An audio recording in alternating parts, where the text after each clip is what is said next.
Are you stuck in life? Do you feel like you're not moving forward? Hi, this is Catpawz Presents, and today I'm going to be talking about how you can reset your life with 6 ways. First is envision the life that you want. Envisioning life is a bit like manifesting. If you envision the life that you really want instead of the one you've got, then you know what you need to aim for. Take time every day to envision the life that you dream.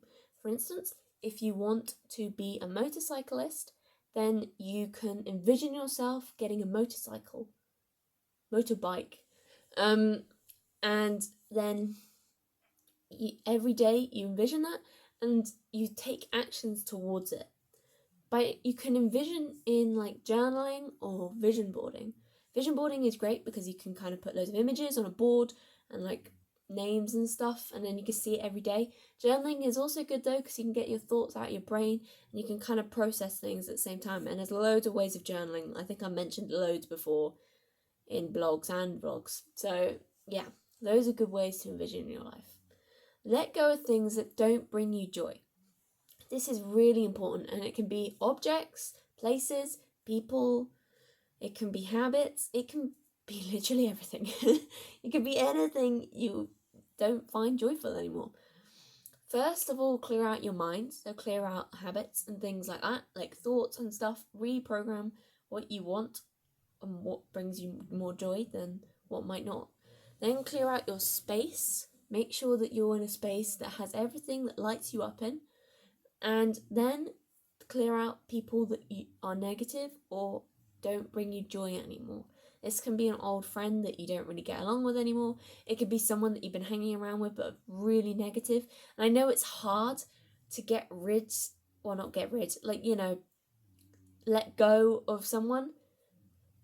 But it is really important for your mental health because you shouldn't be hanging around people that are negative, that don't make you feel good, because otherwise you'll become that person. I don't know if any of you know this, but there's a quote by Tony Robbins. It's like 5 people, you become the average of the 5 people you spend the most time with. So you want those 5 people to be pretty cool people, like supportive, creative, like positive, all the great stuff that you want in your life. Number 3 is forgive yourself. Now, this can be tough, but if you have something in the past that you did, that like a decision or an action that you really like feel a twinge of pain every time you think of it, you need to let that go. Because dwelling on the past means that you can't step forward in the present, which means you can't shape your future. And I know it's really difficult to forgive yourself, and some people probably find it easy, but for me, I find it difficult, and I think a lot of people do as well, because we're all kind of hardwired to beat ourselves up. So you just need to, I don't know, like find a supportive person, or find a relative or friend or a therapist or anyone, to be honest, not a random stranger, but anyone, like a cat, a pet, or whatever, and just ask them to help you to forgive yourself. You can journal out things, but sometimes saying I forgive you to yourself just isn't enough, and you need that extra kind of prompt. Number 4 is change old and unhelpful habits. Now, everyone's got a bad habit. I think that's kind of a common theme. But instead of just pushing it aside, instead of going, no, bad habit, I don't like you anymore, well, yeah, replace it. Now, I know people say that you can't chuck a habit out of a window, you've got to gently walk it down the stairs. That's kind of the thing I'm going for here. You've got to replace it with a positive habit. You've also you also shouldn't beat yourself up if you accidentally do the bad habit. It's like number 3, you've got to forgive yourself if you do the bad habit, because it's going to be tough trying to replace a habit. But always try and replace it with a positive habit. So when, for instance, if you don't brush your teeth, the obvious positive habit would be to brush your teeth. When you realize that you're not brushing your teeth, go and brush your teeth. And another way, if you... Oh, that's my cat.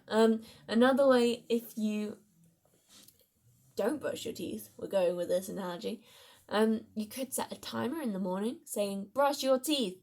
And if you notice that you just snooze it and don't do anything, go and brush your teeth. It's a positive habit. And number 5 is reflect on your life right now. This is a bit similar to envisioning the life that you want, but reflecting on the life you have right now is thinking about the present moment here. What do you do? What are your habits? How do you think? Who do you like? Who do you dislike? What thought processes are going on in your head? By doing this, you can then envision your life even better because you can work out what you need to clear from your life and what you should keep. Number 6 is tackle the oldest thing on your to-do list. This, I think everyone needs to do, unless you're someone that diligently goes through to-do lists. Then I think it's really useful to tackle the oldest thing because that's normally the thing that's stressing you out. It's the thing you're procrastinating about. It's that thing that you really don't want to do because it's become the mountain when actually it's just a little molehill. So, by doing this, you will clear away stress and you will just feel a lot prouder because you actually did it.